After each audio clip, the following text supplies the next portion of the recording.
Hello दोस्तों, तो कैसे हैं आप सभी लोग। तो दोस्तों, आज से हम शुरू करने वाले हैं एनसीईआरटी की एक न्यू सीरीज जिसका नाम होने वाला है यूपीएससी की शुरुआत। तो दोस्तों, हम इस सीरीज में हम क्या करेंगे, 6 to 12 सारे एनसीईआरटी को कंप्लीट करेंगे, जिससे कि आपका सारा सब्जेक्ट क्लियर हो जाए और आपका फाउंडेशन बन जाए, जिससे आप आगे कोई भी स्टैंडर्ड बुक इजीली समझ सके। तो दोस्तों, ये स्पेशली हिंदी मीडियम के लिए होगा। ऐसा नहीं है कि इंग्लिश मीडियम वाले नहीं पढ़ सकते, लेकिन ज़्यादातर मैं ये हिंदी मीडियम बच्चों के लिए बना रहा हूँ, जो कि जल्दी से नहीं समझ सकते कि कैसे कैसे क्या हुआ। तो आज हम शुरू से शुरुआत करने वाले हैं। जी हाँ दोस्तों, तो हम सबसे पहले शुरू करेंगे क्लास 6 की एनसीईआरटी। और हम दोस्तों इस एनसीईआरटी में पूरा 1 by 1 सारे टॉपिक कंप्लीट करेंगे। तो चलिए दोस्तों, शुरू करते हैं बिना किसी देरी के। तो दोस्तों, हमारा सबसे पहले हमको समझना होगा कि इतिहास क्या है और इतिहास कैसे बना। चलिए शुरू करते हैं। तो दोस्तों, हमारा एनसीईआरटी का सबसे पहला चैप्टर है कौन कब कहाँ और कैसे। क्लास 6 का एनसीईआरटी का फर्स्ट चैप्टर, कौन कहाँ कब और कैसे। तो दोस्तों, जब ओरिजिन हुआ हमारे हिस्ट्री का, मैं आप एक को एक टाइम लाइन की मदद से समझाने की कोशिश करूंगा कैसे हुआ। तो सबसे पहले ओरिजिन हुआ हमारा स्टोन एज। स्टोन एज आप समझ सकते हो ना, स्टोन एज। तो दोस्तों, स्टोन एज के बारे में हमें सोर्स कहाँ से मिलती है और ये इसका हिस्ट्री क्या है, इस सब के बारे में जानते हैं। फिर उसके बाद आया हमारे आईबीसी। आईबीसी तो समझ सकते हो आप, जैसे कि इंडस वैली सिविलाइजेशन। उसके बाद आया वैदिक सिविलाइजेशन। उसके बाद महाजनपद। महाजनपद के आया हमारे अंदर आया बुद्धिज्म, जैनिज्म। फॉरेन इन्वेंशन, जैसे पर्सियन लोग आए, ग्रीक लोग, बाहर से लोग आए। उसके बाद Mauryan age and first big empire. हमारा मौर्य एज जो कि थे, कौन थे, हमारे अशोक। तो वो हमारे सबसे पहले बिग एम्पायर था। उसके बाद आया पोस्ट मौर्यन एज। इस इस समय टाइम पीरियड हमारा चेंज हो गया, जैसे कि इस समय हमारे जीसस का जन्म हुआ, जीसस क्रिस्ट। तो क्या बोलते हैं हम, जीसस के जन्म के पहले को हम कहते हैं बीसीई, मतलब बिफोर कॉमन एरा। और जीसू के जन्म के बाद को सीई, कॉमन एरा। ठीक है दोस्तों। तो पोस्ट मॉडर्न एज में ये टाइम चेंज हुआ था। उसके बाद आएंगे हमारा किंगडम। इसमें क्या आएगा, post modern kingdoms, Indo Greek, Kushan, ये सारे आएंगे। उसके बाद उसके बाद दोस्तों हम पढ़ेंगे गुप्त एज। तो ऐसे धीरे धीरे हम आगे आगे बढ़ते चलेंगे, ठीक है। तो चलिए आगे बढ़ते हैं। Chapter 1, what where how and when, मतलब कब कहाँ और कैसे। तो चैप्टर का नाम मैंने थोड़ा सा इंग्लिश में लिख दिया, तो इसमें कोई घबराने की बात नहीं है, हम धीरे धीरे सारे हिंदी में ही पढ़ते जाएंगे। तो दोस्तों, हमारी यूपीएससी की इस शुरुआत, यूपीएससी की शुरुआत सीरीज से अगर आपको थोड़ा सा भी हेल्प मिली तो वीडियो को लाइक एंड चैनल को सब्सक्राइब करना मत भूलना। तो दोस्तों, चलिए शुरू करते हैं। What where how and where, यानी कि कब कहाँ और कैसे। तो दोस्तों, आपको इस चैप्टर में मेनली क्या दिया हुआ है, मैं वो बता देता हूँ, फिर उसके बाद हम आगे बढ़ेंगे। सबसे पहले दिया हुआ है भारत का नाम कैसे पड़ा, यानी कि हमारे देश जो लैंड है, हमारी देश भूमि है, उसका नाम भारत कैसे हुआ। पास्ट के बारे में क्या क्या जानते हैं हम लोग, किस तरह से जानते हैं, पास्ट के बारे में हम कुछ भी तो जानते हैं, तो उसे किस तरह से जानते हैं। लोग कहाँ रहते थे उस समय, लोग कहाँ रहते थे, तारीख का महत्व क्या है, तारीख का महत्व इतिहास में क्या है दोस्तों। हम पास्ट के बारे में कैसे खोज कर सकते हैं, यानी पास्ट में क्या हुआ था, कैसे हुआ था, ये सब हम कैसे खोज कर सकते हैं। और हमारा एक पास्ट है या बहुत सारे, ये एक बहुत कंफ्यूजिंग क्वेश्चन है दोस्तों, जिससे कि यूपीएससी भी पूछ सकता है, हमारे एक पास्ट है या बहुत सारे पास्ट हैं, ऐसे आपको स्टेटमेंट भी दे सकता है, तो इसे याद रखना। तो दोस्तों, इतिहास को पढ़ने के लिए, इतिहास को हमें कैसे पढ़ेंगे, chronological study of the past, यानी कि इसका मतलब है हम 1 by 1 पढ़ते जाएंगे, एक बार एक, जैसे कि सबसे शुरुआत से, तो हमको पता चलेगा कि हिस्ट्री कैसे हुआ है, मतलब इतिहास कैसे लेखन हुआ है, सारा चीज हमको धीरे धीरे समझ आएगा। ठीक है, चलिए बढ़ते हैं आगे।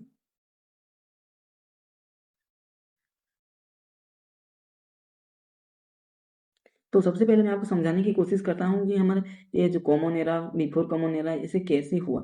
तो दोस्तों देखो, हमारा टाइम पीरियड चलते चलते आ रहा था, यानी जैसे आज हम कितने में हैं, आज हम मान के चलो, मान के क्या चलोगे, हम 2026 में हैं। जैसे कि दोस्तों, आज हम 2026 में हैं। तो इससे पहले भी तो हुआ होगा, जैसे 2025, इस तरह से जब हमारा टाइम पीरियड चलते आ रहा था, उसी समय यीशु का जन्म होता है। तो यीशु के जन्म के बाद बाद वाले, यानी कि यीशु का जन्म हुआ, 1 वर्ष हुआ, 2 वर्ष हुआ, तो उसके बाद वाले वर्षों को हम यीशु के जन्म के बाद कहते हैं, यानी कि कॉमन एरा। कॉमन एरा, और उनसे पहले को बिफोर कॉमन एरा। इसे आपको ये माइनस प्लस की मदद से भी समझ सकते हैं, जैसे कि उससे पहले का माइनस और यीशु के जन्म के बाद को प्लस। यीशु के जन्म के बाद को हम कभी कभी एनो डोमिन भी कहते हैं, और उससे पहले के वर्ष को बिफोर क्राइस्ट या बिफोर कॉमन एरा या बिफोर प्रेजेंट भी कहते हैं। ठीक है, ये बात आपको अच्छे से समझ आ गई होगी। ठीक है, चलिए आगे बढ़ते हैं।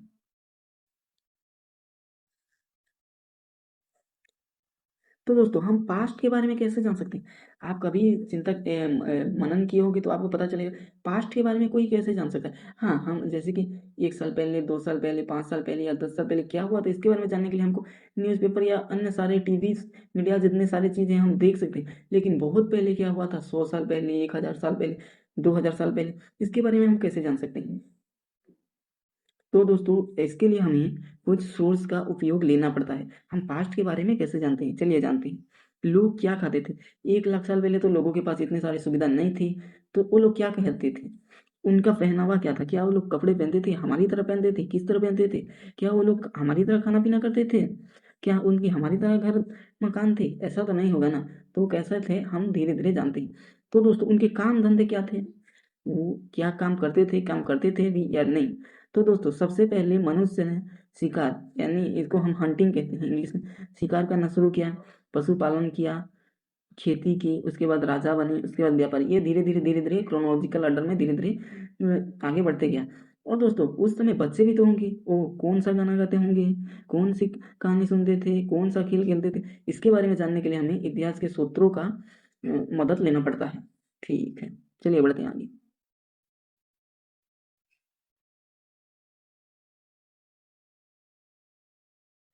तो दोस्तों अभी तो हम लोग गांव में, शहर में या फिर बस्तियों में बसे हुए हैं, लेकिन 4000 5000 साल पहले लोग कहाँ रहते थे, ये भी एक जानने की बात है। और ये यूपीएससी के लिए बहुत ही महत्वपूर्ण है। कभी कभी क्वेश्चन आ भी जाता है। तो दोस्तों हम चलिए जानते हैं लोग कहाँ रहते थे 4700 साल पहले। नर्मदा एक नदी है जिसके पास सबसे पहले मनुष्य रहने के, हमारे मानव रहने का संकेत और कुछ अवशेष मिला है। उसके बाद सुलेमान और कित्थर पहाड़ी। इस सुलेमान और कित्थर पहाड़ी पे सबसे पहले लोग स्त्री पुरुष रहने लगे। 8,000 साल पहले की बात है। 8,000 साल पहले की बात है। 8,000 साल पहले लोग सुलेमान और कित्थर पहाड़ियों पर रहने लगे थे। वहाँ पे खेती करना शुरू किया, गेहूं जो, ये सब हम आगे जानेंगे। उसके बाद गारो पहाड़ी। गारो एक पहाड़ी है जहाँ पे लोगों के रहने के हमें संकेत मिले हैं, अवशेष मिले हैं। विंध्य पहाड़ी। सिंधु सिंधु और उसके सहायक नदी के किनारे लोग रहते थे। गंगा और उसके सहायक सोन के नदी के किनारे लोग रहते थे। इन सारी जगहों पर लोग रहते हैं। तो चलिए जानते हैं हम एक एक करके। सबसे पहले हम जानते हैं नर्मदा। तो दोस्तों नर्मदा एक नदी है। हजारों साल तक लोग यहाँ रहते थे। हजारों साल तक, यानी हजारों साल पहले, हजारों साल तक यहाँ लोग रहते थे। यहाँ लोग खाद्य संग्रह किया करते थे। यानी कि लोग यहाँ पे ना कोई खेती वगैरह करना नहीं सीखे थे। वे लोग क्या करते थे, खाद्य संग्रह करते थे, जैसे कि फल, जड़ी, जंगल उत्पाद, इस तरह से खाद्य संग्रह करते थे और अपना जीवन यापन व्यतीत करते थे।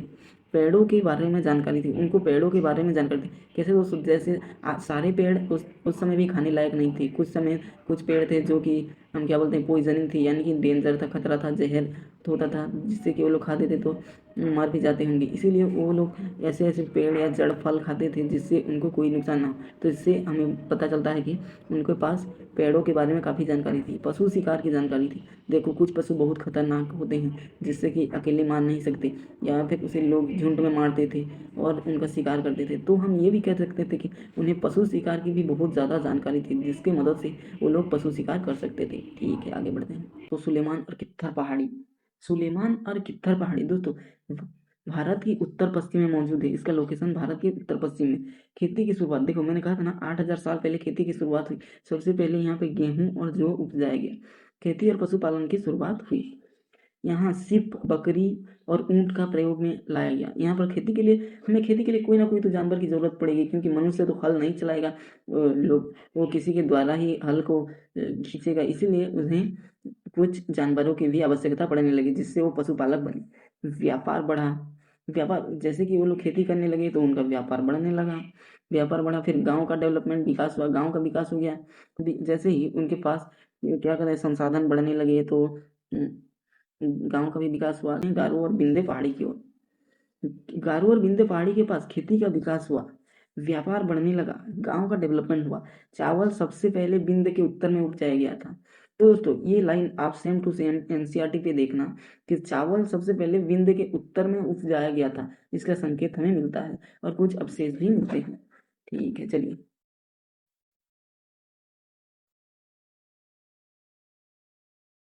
सिंधु और इसकी सहायक नदी। सिंधु नदी, जैसे कि आपको पता है हमारा, क्या रुको मैं आपको बताने की कोशिश करता हूँ। हमारा ऐसे मैप है। तो यहाँ पे हमको सिंधु और इसके सहायक नदियाँ जैसे चंबल, ब्यास, ये नदियाँ देखने को मिलती है।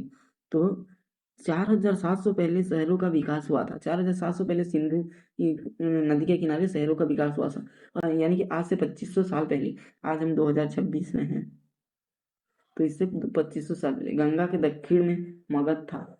तो दोस्तों मगध, इसके बारे में हम शायद चैप्टर नंबर 3 या 4 में पढ़ेंगे।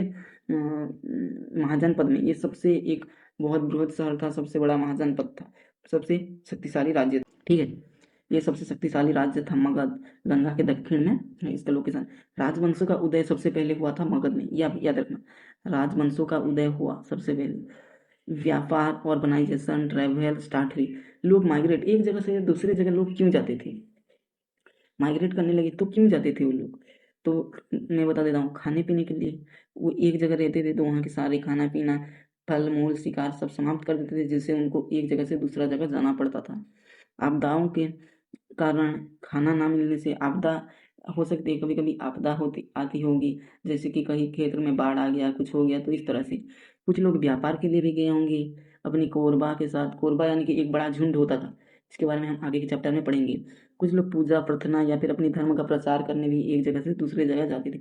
इससे क्या हुआ, एक जगह से दूसरे जगह लोग जाने से क्या हुआ, तो दोस्तों एक जगह से दूसरे जगह लोग जाने से इनके संस्कृति में परिवर्तन देखने को मिला, संस्कृति में विकास देखने को मिला। अब हम जानते हैं भारत का नाम कैसे पड़ा। तो दोस्तों भारत नाम के पीछे हमारे बहुत सारे मैथोलॉजिकल फैक्ट भी हैं, लेकिन हमें जहाँ तक इस एनसीईआरटी में बताया गया है क्लास 6 की, हम क्लास 6 के हिसाब से पढ़ रहे हैं, लेकिन मैं आपको कुछ ज़्यादा ही बता दे रहा हूँ, कोई बात नहीं, चलिए।